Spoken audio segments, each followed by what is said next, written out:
Mhm.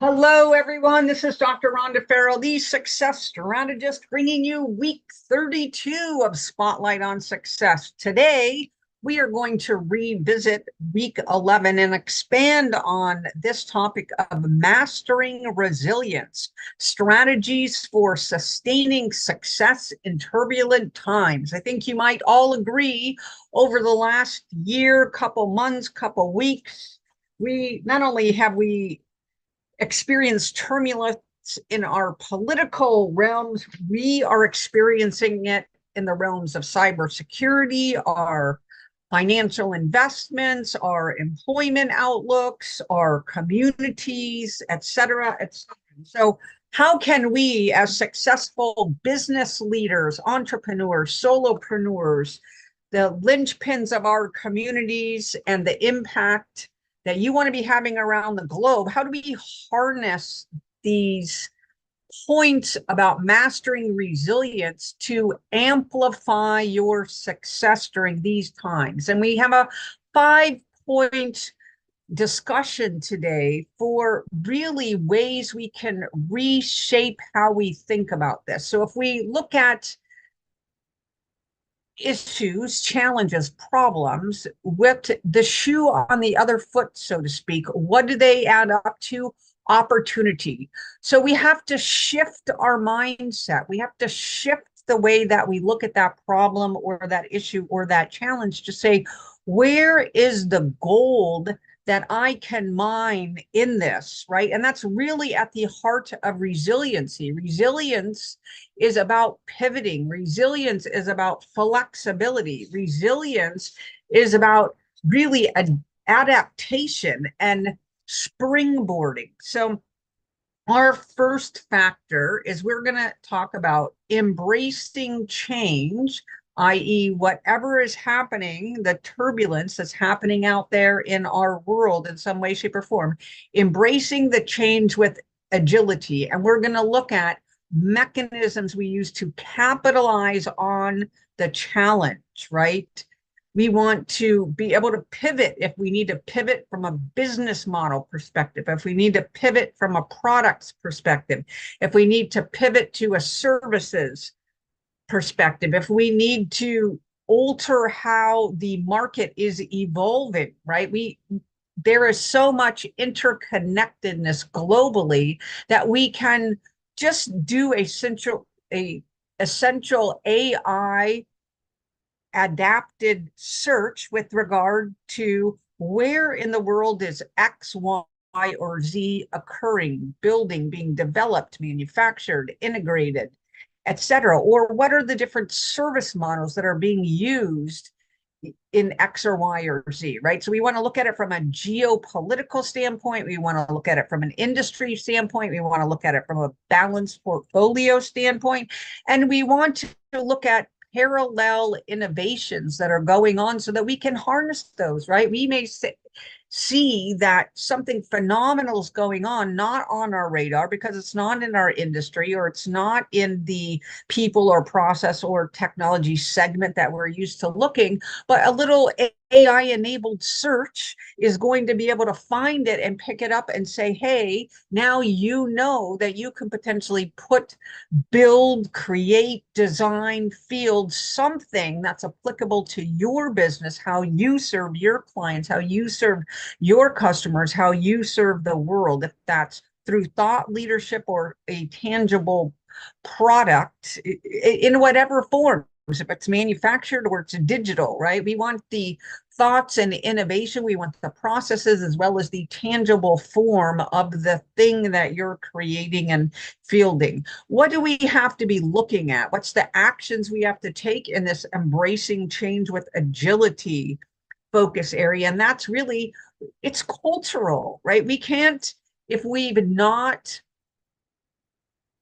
institutionalized flexibility within our culture, if we've not encouraged continuous learning, if we're haven't been open to reevaluation and adjustment, especially on very short timelines, it's going to be hard to turn the ship, right? It's going to be slow and long and drawn out, right? But if we're incorporating flexibility, if we're, again, the cultural aspects, right? Us as leaders, middle management, our workforce, our partners, our customers, and our clients, right? This is the art of the what ifs. This is the art of risk management, which we'll get to later. This is the art of future proofing your organization, right? This is the art of strategic envisioning. We can just incorporate flexibility, continuous learning, this constant adjustment, continuous innovation, which we'll also get to later, right? But these are the core elements that we have to incorporate in our culture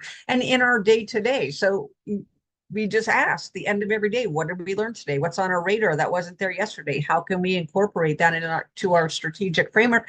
And most of all, how can we put that into action so that we can scale at a higher level? We can create stronger resiliencies and we can act with greater agility. The next is we can't go it alone, right? We are not islands. Even if we're a solopreneur, entrepreneur, we need partners. We need that support network. We need the thought leadership of mentors, peers, industry networks, right? So I'm going to challenge you, if you are not already having this, the chamber, the state organizations that are focused on small, minority, veteran, it's disadvantaged businesses, right? All of them can supply a strong support network.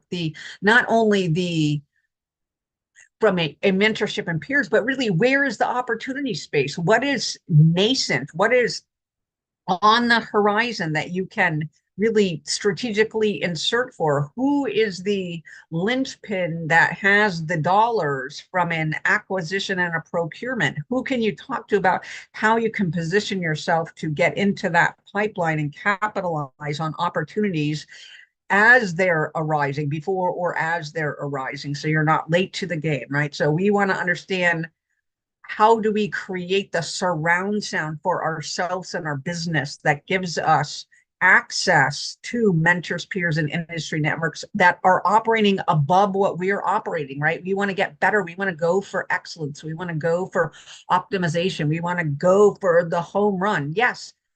Can we do a single, double, triple?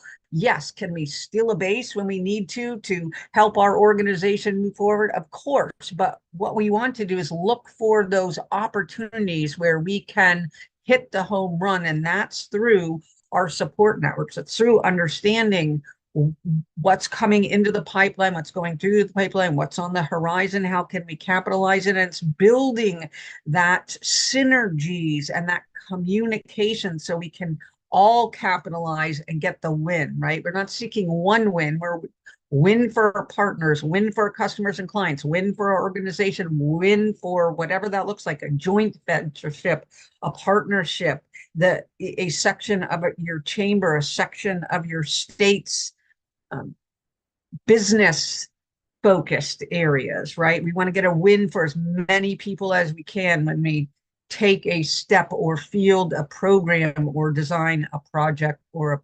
a product or a service.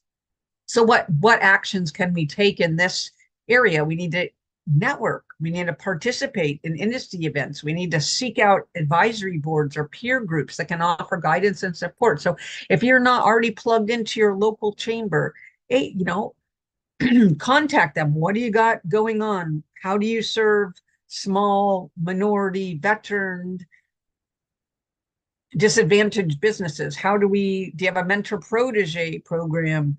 Are you actively engaged across regions, right? There are regional chambers. There are those that allow federated membership up to the state. Maryland is key in this area, really trying to build the opportunity space for our small business owners. So if you're not seeing that, reach out and see the U.S. Women's Chamber of Commerce and like opportunities, right?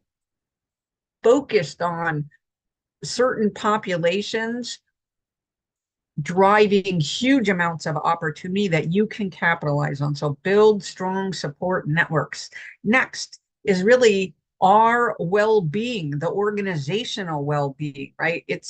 Resilience is not just about our business acumen, but it's about maintaining this structure of well-being. So not only us as leaders, solopreneurs, entrepreneurs, small, medium, large size business leaders, not only do we have to be grounded in great mental and emotional health, but we have to help our teams, right? We have to create a culture that is focused here, right? We want people to be bringing their best, no matter if they're our customer, our client, our partner, our internal leaders, or our staff, our workforce, our contractors, right? We want everyone to be in this space of well-being, because the more we can focus on realization and optimization of all that's possible, instead of being down in the lower levels of the Maslow's hierarchy, the higher your organization can scale, right? So when we can take care of all the lower levels, right, then we're going to be at that higher level so that we can then optimize, right? And optimization is where we're scaling 10x, 25x, 100x, et cetera, right? Whatever that goal looks like for you and your team. But we have to, again, culturally insert this. We have to make sure that we're able to help people handle any stress that's occurring during this turbulent times. We need to help understand and create frameworks to make sound decisions, right? We shouldn't just be this emotional tiller, if you will, because business decisions need qualification and quantification as well as your gut feel, right? It takes three different factors to look at. What is the data telling me? What is some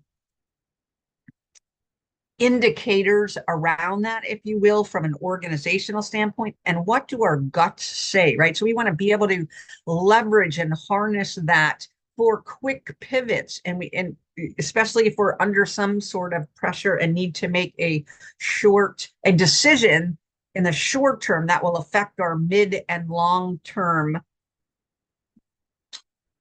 capabilities for being more successful in the future. So key actions: mindfulness practice, work-life balance, really focusing on different tools and techniques that we can harness to optimize the contributions of all our team members, right?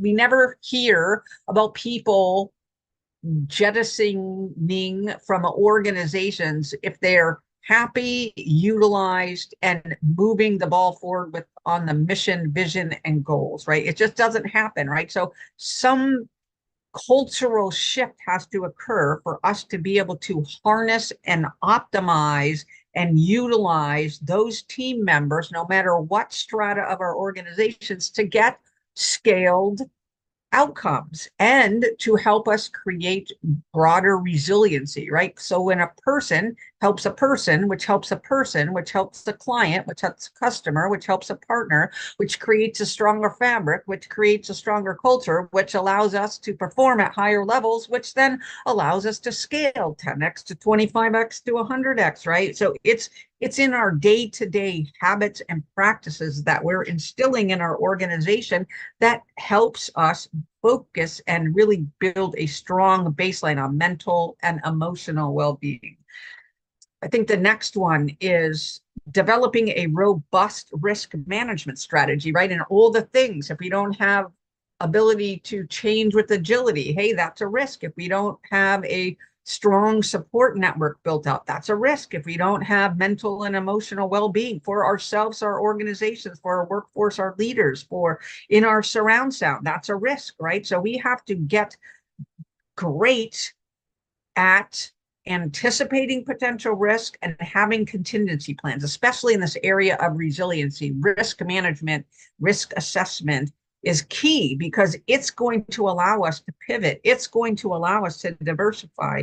It's going to allow us to establish emergency response plans. It's going to allow us to mitigate potential disruptions, right? So this risk management, risk assessment, risk remediation life cycle is key, because it forces us to think about what if scenarios. It forces us to understand what resources are we going to apply to remediation. It forces us to examine what else do we need to be doing. Do we need to be putting in partnerships, joint ventures, other collaborative ventures, some type of arrangement where we're helping other businesses be successful in an area and we're trading services, whatever that looks like. If you're looking to integrate technologies, increase your harnessing your AI for automation and optimization, right? Someone's going to have more experience than you or stronger core capabilities. Partner, right? You don't have to reinvent the wheel. Where are they? Who are they? How can you leverage them? Right? The Dan Sullivan, Who Not How, fantastic book, right? Because it forces us to say, we as an organization, as a leader, do not have to do it all. Which organization, which person is the person with the right core competencies, the right skills, that has availability or that has the desire to help us move forward in this mastering resilience area, whatever that looks like, product, service, business model, maturation across, right? We have to decide, using our risk management framework and our life cycle, what matters most at this point in time to help us reduce the impact of any turbulent crisis that occurs. So again, key actions, assessments, diversification, continuity planning, etc., right? We want to get great at what if scenarios. We want to put in place and plug in the right risk remediation, and we want this to be an ongoing, evolving action, because our risks are going to change, and therefore our resiliency strategies needs to change to help make sure we can pivot successfully. And last but not least is fostering innovation and continuous improvement. And really, this is about, again, the culture. It's a mindset. It's something that's learnable. If you as a solopreneur and entrepreneur, are you challenging yourself every day? How can I think about this differently? How can I improve my organization? What am I great at? What's our core competencies? But then where do I have an opportunity to improve? Are you keeping and maintaining your staff, whatever form that takes? Are you keeping and maintaining your customers and clients in whatever form that takes? Are you constantly focused on expansion through joint ventures and partnerships and referral networks, et cetera? What else do you need to be doing, right? Where are you great at? Where are you excellent at? Where are you optimizing at? And where do you have areas to learn? And where do you want to be focusing on, right? To scale this mindset, this cultural aspect is key, because if we're not challenging our people and we're not challenging the veracity of our processes, and we're not moving towards optimization through that integration of technology, process, and people, then we're not enabling ourselves to scale and be as successful as we can, right? So every day, what can I be doing in the people bucket? What can I be doing in the process bucket? What can I be doing in the technology bucket? Am I harnessing you don't have to be bleeding edge, but maybe leading edge, right? Or what's really nascent and being promulgated to the masses that you feel has been baked to a point where you were comfortable making that risk decision to implement it, right? So that cultural shift is really going to help us turn challenge into opportunities. It's going to help us grow. It's going to help us remain competitive. And what do we need to do? Again, it's culture and mindset, creative thinking, investing in research and development, open to experimentation, new ideas and technology. This is not new, folks. This is, 100 years and centuries in the making, right? So it's just how we're actualizing it in the here and now. That is the decade of the 2020s, right? And if we look forward into what's going to be new and nascent in 2030, 2040, 2050, then it helps us craft a very strong, resilient plan going forward, because we already have forward-looking indicators of all of those, right? The technologies, the governance, the geopolitical, other things, right? And so if we can be looking forward and then reverse engineering backwards into our organization across the spectrum, that's when we're going to be able to scale, because we will be ahead of the curve, not behind the opportunity curve. So again, actions is just implementation, tools and techniques. If you like freeware, it's out there. If you like to go with something that's paid because you think you get more value and ROI, go there. But just do an AI enabled search for the thing that you feel is going to drive you further. If you need to focus on this continuous innovation and agility, if you feel like you need to focus more on the strong support networks, if you feel like you need to focus on a little bit to bolster and create a baseline of mental and emotional well-being, or if you need to focus on really, I don't have a risk framework, I don't have an understanding of contingency plan, I don't have business continuity plans, right? Those are easily liftable and shiftable for stuff that's out in the ecosystem, or get yourself some help to help you bolster your focus on each of these 5 areas in 2024 and beyond. Again, I'm Dr. Rhonda Farrell, the success strategist and the CEO of Global Innovation Strategies. Happy to help you out with regard to any of these, but most of all, we want to make sure you have focus on each of these elements as we are helping you to master resilience, strategies for sustaining success in turbulent times. You can reach me at CEO at GBLINNOB Our promise is to help you scale 10 to 25x on anything that you're doing out in the marketplace. Why? Because we want you to have maximum success. Here's wishing you a great day and shining our light on Spotlight on Success for week 32, Mastering Resilience Strategies for Sustaining Success in Turbulent Times. Have a wonderful weekend, and we will catch you again next week.